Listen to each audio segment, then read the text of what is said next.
The normalized cell came about from questions that we were getting from the owners, the operators of the facilities, and a nationally recognized architecture firm that asked us to take a narrative that they had regarding a more normalized environment and change it into a real product that we could deliver to project sites that could solve some solutions that we have with rehabilitating, maybe a better learning environment for inmates.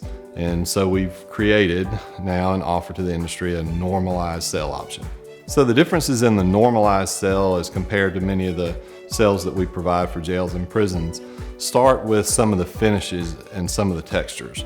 With the premise that we're going to create a more conducive environment for learning and rehabilitation, we're able to offer multiple colors, different textures, a softer but secure furniture exemplified by the Norix line of furniture that you'll see. This is a prefabricated modular cell from SteelCell of North America.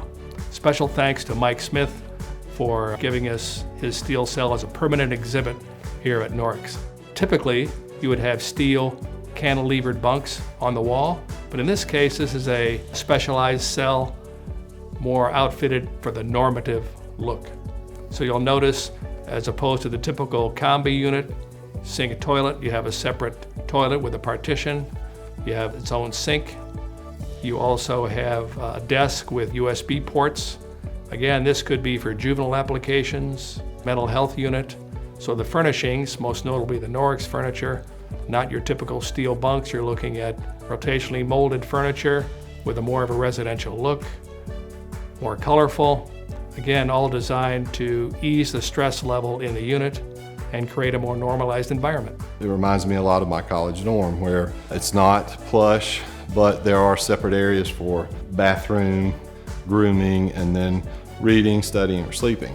The other thing we're able to do is introduce more natural light into the cell by creating more either borrowed light or natural light, depending on the location and how the cell interacts with the building. So some of the interesting and different options are partitioning options. We did a project recently for the Georgia Department of Juvenile Justice in which we provided a partition in the area near the grooming and bathroom area that partially obscured vision light, and that was interior to the cell. We've also added things like the options to add USB ports if you're delivering your programs or even entertainment or rewards through PDA devices or pad devices. We've been able to do things with texture, color of the doors, like providing a security door with narrow gem-mounted lock that may be treated so it looks like a wooden door. In addition to that, we've started to do some new things with accurate controls and address the light temperature that's available in the cell, so we can have a bluer light or a whiter light or a more yellow light.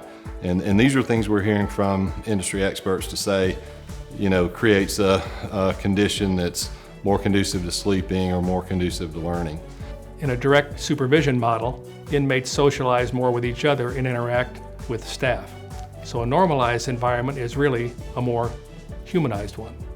And in creating that environment, all the elements need to work together, such as natural light, colors, materials, acoustics, all can help create a more normalized environment.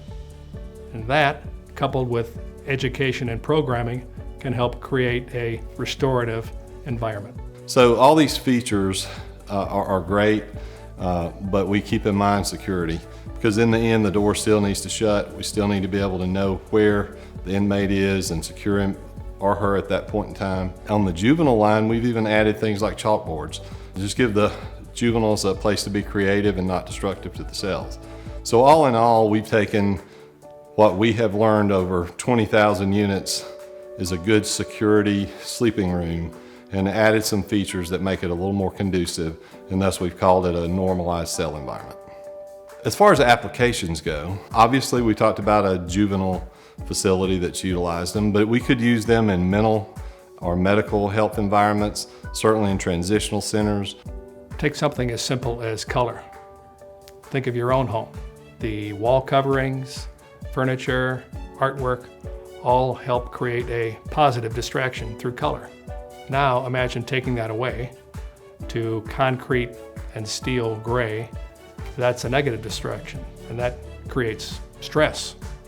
We think, and we're hearing now, we're going to see more and more of these worked into the design. It may not be every bed in the facility, but it may be a portion of the beds. And we think we have the perfect solution.